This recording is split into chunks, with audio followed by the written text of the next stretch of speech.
새로운 비전, 내가 지금까지 하는 방식 갖고 안 된다면 새로운 것은 실패를 하더라도 해봐야 되는 거예요. 그러면 10가지 하다가 하나에서 성공하면 되는 거거든요. 그걸 양보할 줄 알아야 연합이 될 수 있어요. 근데 나이가 들수록 변화가 싫거든요. 그러면 못 고칩니다. 연합이 되려면 내가 마음에 안 맞더라도 대다수가 그렇게 원하면 내가 이게 협력은 못해도 방해는 말고 지켜볼 수 있어야 돼요. 그렇게 해야 연합이 가능합니다. 두 번째는 모든 물건을 서로 통용했다. 네 거 내 거 없이 통용했다. 세 번째는 재산과 소유를 팔아서 필요에 따라 나눠줬다. 우리가 봉사해야 돼. 선교는 나눠줌으로 시작되는 거예요. 시간도 나눠줄 수 있고 먹는 것도 나눠줄 수 있고 나눠줘야 돼. 그 다음에 날마다 마음을 가져야 성전에 모이기를 싫었다. 그러니까 성전에도 모여야 되는 거예요. 얘기도 드려야 돼. 그 다음에 집에서 떡을 떼며 기쁨과 순전한 마음으로 음식을 먹었다. 이게 뭐예요? 소그룹이죠. 그죠? 그러니까 서로 모여서 친교를 했다는 거예요. 그래서 내가 좀 이렇게 비사교적이더라도 교회를 다니려면 어느 정도는 어울리는 것도 공부를 해야 돼요. 연습을 해야 돼요. 그리고 하나님을 참배했다는 건 뭘까요? 아까 우리 기타처럼 그렇게 노래하고 여기 더 근본적인 건 뭐냐면 찬미는 우리가 어떤 때 찬미를 하게 돼요? 노래는 어떤 때 노래해요? 기분 좋을 때. 그러니까 이건 뭐냐면 즐거워했다. 그래서 여러분 교회는 즐거운 곳이 돼야 돼요. 교회가 너무 엄숙하면 안 돼요. 이 교회가 모였을 때 서로 여기서 이렇게 만나는 것 자체가 기쁨이 되고 그 다음에 모이고 나면 기분이 흐뭇하고 이래야지 모여갖고 다투고 싸우고 그런 곳이 되면 그건 교회가 안 돼요. 그렇게 될 때 자, 이 6가지가 되니까 7번째 온 백성들에게 마을 사람들에게 칭송을 받았다. 참, 저 교인들은 참 착하다. 저 교인들은 나눠줄 줄 안다. 저 교회는 우리 동네를 위해서 봉사할 줄 안다. 저 교인들은 어떻게 이렇게 얼굴이 행복해 보이지? 이러니까 궁금해서라도 와보고 싶은 거예요. 그 결과가 뭐예요?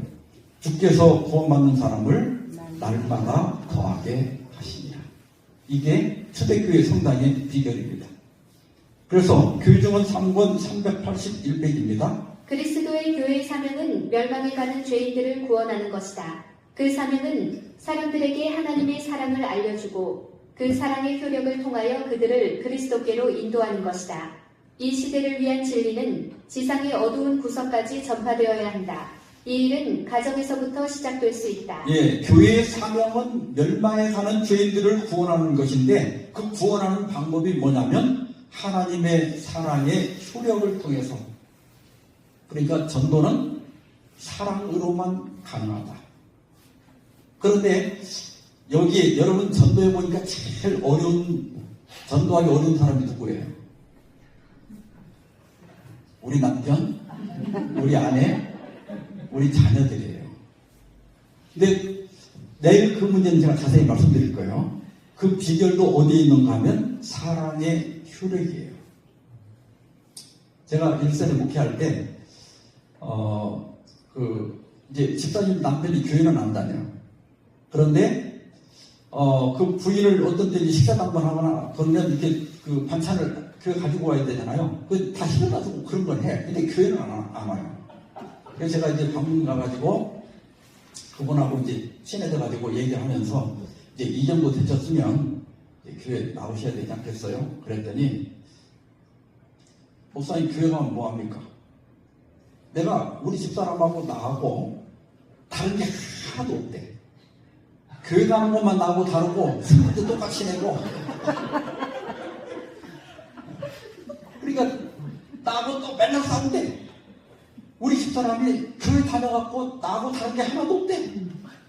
나하고 다른 것 딱 하나 있는데 교회 가는 것만 다르고 나하고 있는 것만 다르고 그 의미를 뭐하고 다닙니까? 그러더라고요. 집사님이 충격을 받았어. 그때부터 이 집사님이 자기 남편을 섬기기 시작했고 1년이 안 돼서 그 남편이 교회를 나와서 결국 교인이 됐습니다. 근데 사랑의 효력을 통해서만 가능합니다. 내일 그 문제는 좀 따로 말씀드리겠습니다. 그래서 여러분, 우리 교회는 원래 가정교회 소그룹으로 시작했어요. 사도행전 2장에 보면 집에서 떡을 뗐다. 로마서 16장 5절에 보면 저희 집에 있는 교회.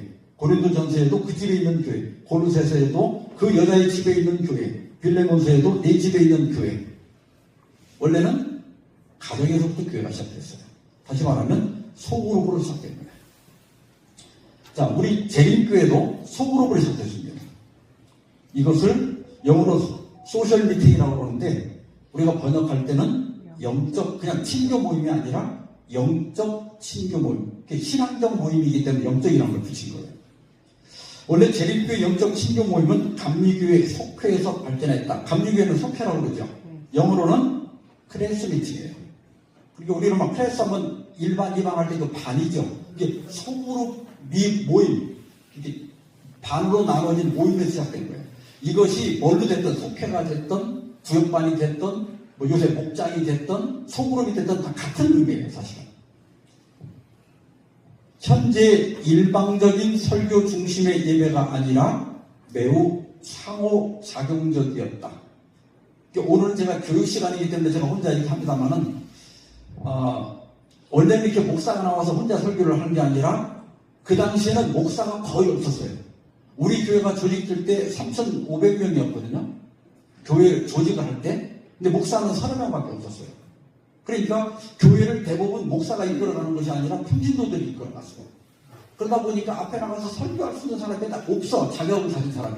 그러니까 그냥 모여서 삶을 나누는 친교 모임으로부터 시작된 거예요. 순서는 먼저 찬미와 기도를 하고, 그 다음에 신앙 간증을 하고, 그 다음에 권면과 격려를 했습니다. 그러니까 다시 말하면 처음에는 성경 공부를 하는 시간은 얼마 안 되고 서로 삶을 나누었어요. 지난 일주일 동안 내가 어떻게 살았는지, 우리 집에 어떤 문제가 있는지, 어떤 기도가 필요한지, 이런 것들을 서로 삶을 나눠요. 그러다 보니까 우리 옛날 시골에 살 때는 뭐 동네 집집에 누구네 집에 숟가락이 몇 개고 젓가락이 몇 개인 거 다 알았다고 그랬잖아요. 교회가 그런 모임이 된 거예요. 그러니까 남의 사정을 다 알기 때문에 서로 동정하고 기도해주고 격려하고 상처받으면 위로해주는 것이 된단 말이에요. 그래서 교회는 상처를 치료하는 것이 돼야 돼요. 근데 어떤 사람은 또 그러더라고. 내가 삶이 너무 힘들어서 또 상처를 너무 많이 받아서 치료받으려고 교회 왔더니 교회에 와서 더 큰 상처를 받았다는 거예요. 그건 교회가 잘못하고 있는 거예요. 교회는 치료하는 곳이 돼야 돼요. 어떤 사람도 받아주는 것이 돼야 돼요. 우리 눈에 거슬리더라도 그거 다 이유가 있는 거거든. 나는 이해합니다. 괜찮습니다. 이렇게 손잡아주고 격려해주는 것이 바로 진짜 교회고, 이게 우리 재림교회입니다. 이렇게 하면서 이렇게 하다 보니까 영적 활력을 유지할 수 있었다. 교인들이 수동적인 관찰자가 아닌 참여자가 됨으로써 신앙이 실제적인 삶의 경험이 되었다.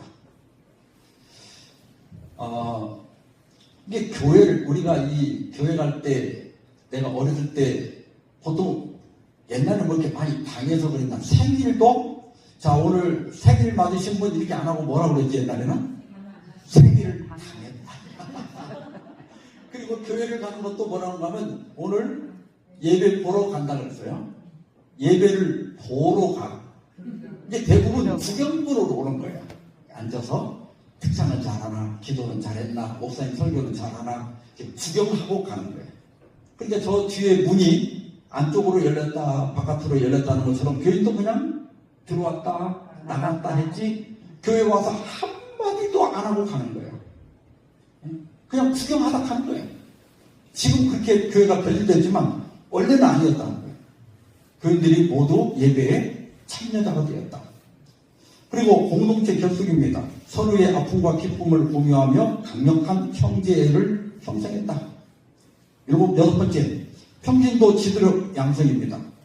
대중 앞에서 자신의 신앙을 표현하는 훈련을 통해 많은 평신도 전도자가 배출되었다. 그래서 여러분, 일반 천주교회는 신부가 없으면 교회가 안 돼요. 그리고 개신교회도 어느 교회를 가도 목사가 없는 교회가 없어요. 목사가 교회를 개척하기 때문에. 근데 우리 재림교회 특징은 뭐예요? 목회자가 없는 교회가 지금도 200개 가까이 돼요. 전국에 860개 교회 중에서 목회자가 없는 교회가 200개 가까이 돼요. 이게 제가 호프 채널에서 방송하잖아요. 그게 원래는 일반 우리 교인들보다는 목회자가 상주하지 않는 교인들의 예배를 돕기 위해서 하는 거예요. 그분들은 목회자가 없기 때문에 농사일에 바쁠 때는 설교를 갈 시간이 없어요. 그러니까 그 영상을 틀어놓고 예배를 드리라고 해주는 거거든요. 그래서 우리 교회는 이 평신도 지도자들이 교회를 세우고 교회를 이끌어가는 가서 이 교회가 된 거예요. 그래서 저희 아버님도 시골에서 평생을 예비소 소장으로 금산교회를 개척하시고 그 금산교회를 이끌어오셨거든요. 예. 자, 이 영적 친교 모임에 대한 증언들이 많이 있는데요. 영문시도 1880년 5월 6일자입니다. 남부 캘리포니아 야영 집회에서 오늘 아침 5시에 가진 영적 친교 모임은 지금까지 중 최고였다. 형제들이 무릎 꿇고 서로에게 고백하며 상한 마음과 눈물, 용서와 기쁨이 있었다. 예. 그러니까 이렇게 모일 때 지난번 교회 청소를 하거나 식사 한 번을 하다가 또 뭐가 조금 말이 좀 핀트가 안 맞아갖고 둘이 약간 다퉜다. 그러면 그 다음 친교 모임 때 또 고백하는 거예요. 지난번에 이렇게 일을 하다가 내가 좀 말을 심하게 한 것 같은데 용서해달라고. 그러면 또 그 상대방이 또 뭐라 그래요? 아이고, 나도 미안하다. 이러면서 서로 용서하고 안아주고 이런 한체를 빨리빨리 치료하는 그런 역할을 영적 친교 모임에서 했다는 겁니다. 그 다음에 1887년 원고 29번입니다. 스위스 바젤에서 새해 첫 안식일 설교가 끝난 후에 우리는 영적 친교 모임을 가졌다.